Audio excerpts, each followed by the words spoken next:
Worcester, and along this peaceful suburban street in Worcester on April 13th, 1973, a truly barbaric murder of 3 children took place. And I'm going to tell you the story and tell you how they ended up to be impaled on railings along the street.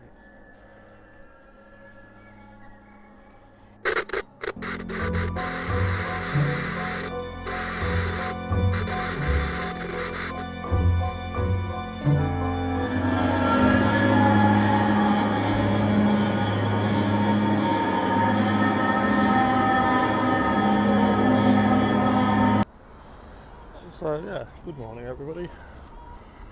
I thought I would tell you the tale as I walk briefly around Worcester, as I've never been here. That is a bit more pleasant than the street. So yeah, I'm doing the Monster of Worcester case, Real Friday the 13th killer it's called, and I'm trying to find the cricket ground at the same time. This is barbaric and a brutal case. It's not that well known in England or anywhere. Not like it's well known anywhere. Why does that just lead down to nowhere?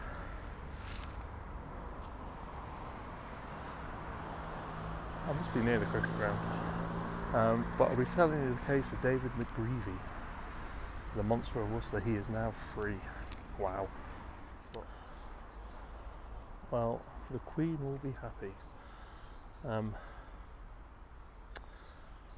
Yeah, it's a bit weird recording because it's very early in the morning and it's a very warm couple of days in England and everybody's windows open, and I don't think being told tales of slaughters that have happened on their street and hearing my voice is a great way to be woken up. Oh, there's canoes and all sorts down here. So yeah, and I've never been to Worcester, so I'm just going to have a little walk around. So David McGreevy was, as a kid, a bit of an army brat. His dad was in the army, he moved around a lot.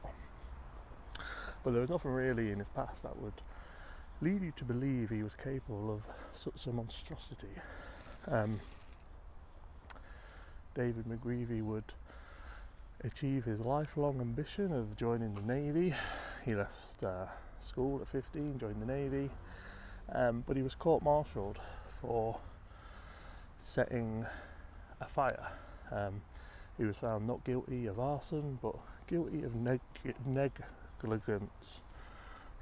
Easy for you to say. And the army did like a psychiatric test on him. The results have never been published. Again, no indications to believe that he would be capable of something. Oh, I see cricket stuff. He would be capable of something so dastardly. So he was later dismissed by the Navy. That's Worcester Cathedral, I recognise that from cricket. And he would turn up on his parents' doorstep in the early 70s. I'm going to say around 1972. That looks like a beautiful way to spend the morning, doesn't it?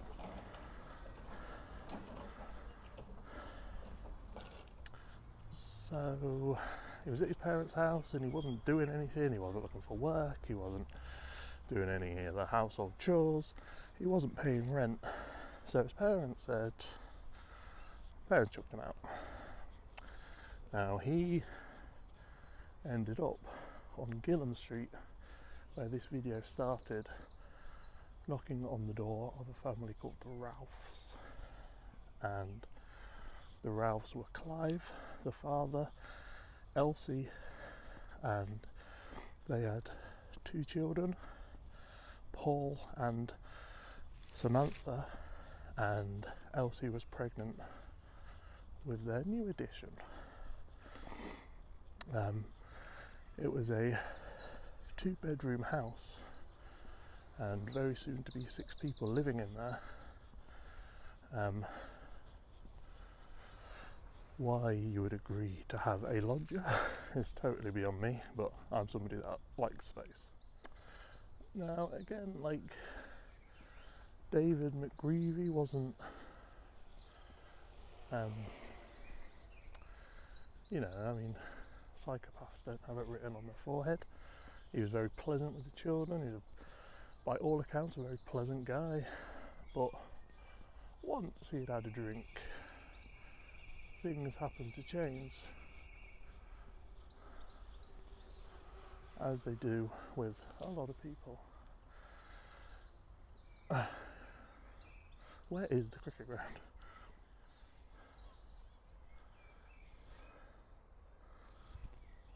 That resembles a cricket pavilion. I don't mean to be disrespectful by trying to combine holidays with talking about murders. So David McGreevy lived in the Rouse home. I couldn't find anywhere how long he was actually there. There is a love interest that David McGreevy had.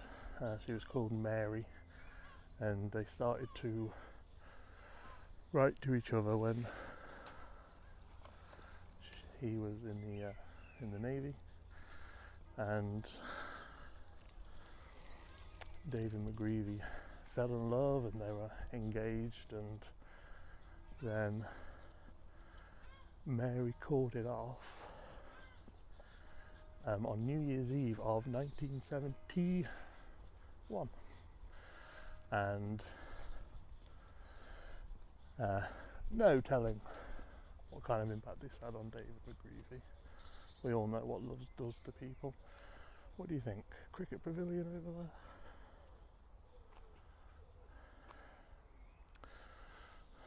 Well, I've seen games from Worcester before, and you can see the cathedral, so it must be. That's Worcester Cricket Club's logo over there. That's over there. Right. So, what happened on April the 13th? Well, Elsie, hay fever is bad, so I'm very full, I apologise. So Elsie had a job working at the Punch Bowl. Oh, it is important to know that the baby is born by this point. So Samantha was the newborn before, when I said who lived at the house, it was Dawn who lived. Samantha was the baby, that wasn't born yet. And I can't see how long he had lived in the house, so it wasn't like the lodger was in for a week and then he went berserk. I mean, he was there before Samantha was born, and she was 9 months old when he killed her, so he was there for about a year. So Elsie had a job at the Punch Bowl, and she would work there at night, and Clive would come out and pick her up after last orders. And David McGreevy had been in the Vauxhall pub having a few drinks when he got into an argument with one of his friends. Clive came and picked him up and asked him to look after the children while he went to get Elsie. That's not the cricket ground. I've been lied to. Might give it up as a bad job.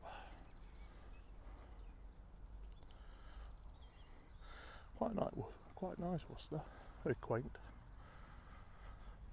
Oh, although I'm here for half an hour and I'm doing a murder story, it's quite nice. So the murders happened somewhere between 10:15 and 11:15. Now, I don't think it's ever been clear what happened, but apparently Samantha, the baby, the 9-month-old baby, couldn't stop crying, and she was found with a compound fracture of the skull. And what's eerie about this is the 3 kids that died all died in different ways. They were all really young. Paul was found strangled, he was 4, and Dawn had a throat cut and she was 2, so it's really weird that. And it would come, like, if it was diminished responsibility, this came up in court later. I mean, there is a level of premeditation that's gone into it because you've used 3 different methods, so there's been time to think about what you're doing, and he's continued to do it. And again, like, this case isn't, I mean, if you're in England watching this, you might not know of it, so that's how unknown it is because of how weird and barbaric it is. So why did he impale them on the spikes? So they died and they were found impaled on the spikes in the garden. So what the hell? That's like not something you associate with 1970s suburban UK, is it? And we don't really know. I can't find anything in recent why he did it. He says, or it's been quoted that he said all he could hear were kids, kids, kids, and he impaled them on the spikes. He didn't know, I mean, it said he didn't know what to do. It said that he was going to bury Paul and he couldn't, so impaled them on spikes. I'll put the camera briefly over the top of where their garden was. I ain't peering into people's gardens at 7 o'clock in the morning in a city I've never been into. That's a bit weird. So I'll show you some old school pictures, I'm sure I already have, and I'll put them over the top. And I'll try and get somewhere else and tell you the aftermath of this. All the gates are locked. What I do know is Elsie, the mother, and Clive, they came back from the pub where Clive had been to pick up Elsie, and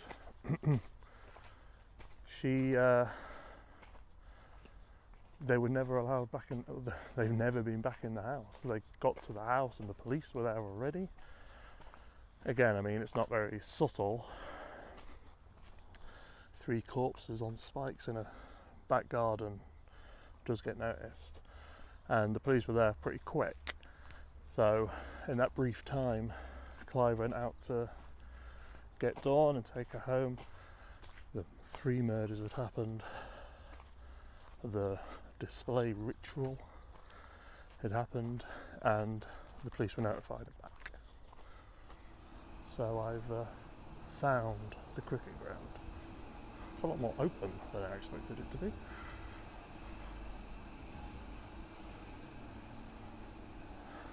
There you go. How beautiful it is.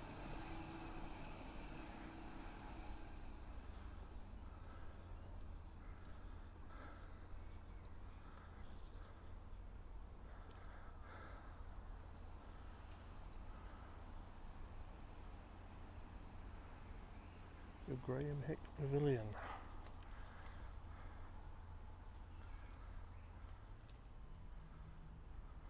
That's beautiful, isn't it?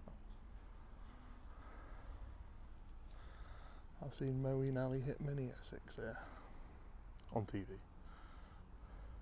I think that's a Premier Inn over there. Should have just stayed there. Surprised how open it is. So, oh, what a beautiful background. So he was arrested, tried, he pleaded guilty, so it was all very cut and dry, very quick. The case faded into obscurity. Clive and Elsie broke up soon after. I might put some video footage of her speaking over the top. And David McGreevy, he was released on police bail in Liverpool. He was in a bail hostel. So he wasn't on bail, he was in a bail hostel. Apologies. And he might just take a little seat. and the press had found out about him being released, and they reported it. There's a picture I'm sure I'm showing of him out, and he was sent back to prison. It's believed that the tip-off to the press came from authority, so police or the prison service. Now this would spark David McGreevy applying and succeeding for an anonymity order. So it barred the press from reporting on him, saying that the crimes that he committed shouldn't be known because it does him harm in his life and living life, which is just no comment. But it only lasted 4 years, and in 2013 it was lifted, and David McGreevy doing this almost led to a renewed interest in the case, and probably without that I wouldn't know about it and the attention it does get. I don't know if he realised it was not that well known, and he kind of brought it back into the public gauge. But by December 2018 he has been released. Oh, there's some ground stuff over there now, so I might get moved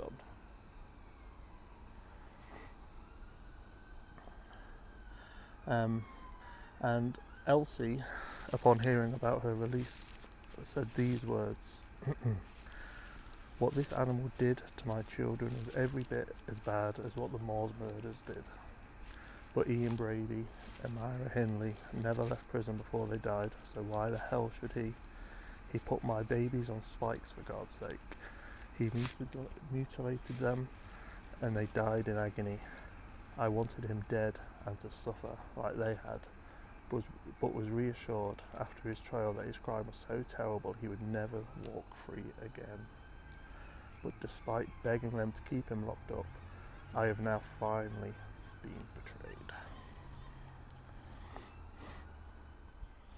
So I'm probably not meant to be here, so I will let the ground staff work. What do you make of this case? Something so brutal and barbaric that he did, and he's free? What do you make of that? I've given my opinions on things like this before, and I think I know what us as general public think. But yeah, it's brutal, it's barbaric, it's not well known, the real Friday the 13th murder. I thank you for watching. It is weird that he's out. He's probably not in Worcester, so probably not allowed, but still very weird, isn't it? Like, you could do that to 3 children. And one thing that I don't know is that he's done this in a drunken rage. And again, like, the fact that he murdered 3 in 3 different ways makes it being a rage not so much. But how do they know when he's released what he's going to do when he's drunk again? I mean, I'm sure they're not giving him alcohol in prison, so if him drinking leads to this, I mean, how can you be sure? I don't get certain things like that. I hope you've enjoyed the walk around Grace Road, not Grace Road, New Road, Worcester. Grace Road is Leicester. It was always looked like a beautiful ground on TV, and as I was here, please like and subscribe. I'm going to Wales. I'm hopefully doing the American Werewolf in London location, the Wales ones, today. So that should be the next video. Thank you so much for watching, and from the Graham Hick Pavilion I do say goodbye. So yeah, it turns out I actually parked in the cricket grounds car park and I walked all the way around there. Joys of travelling with me.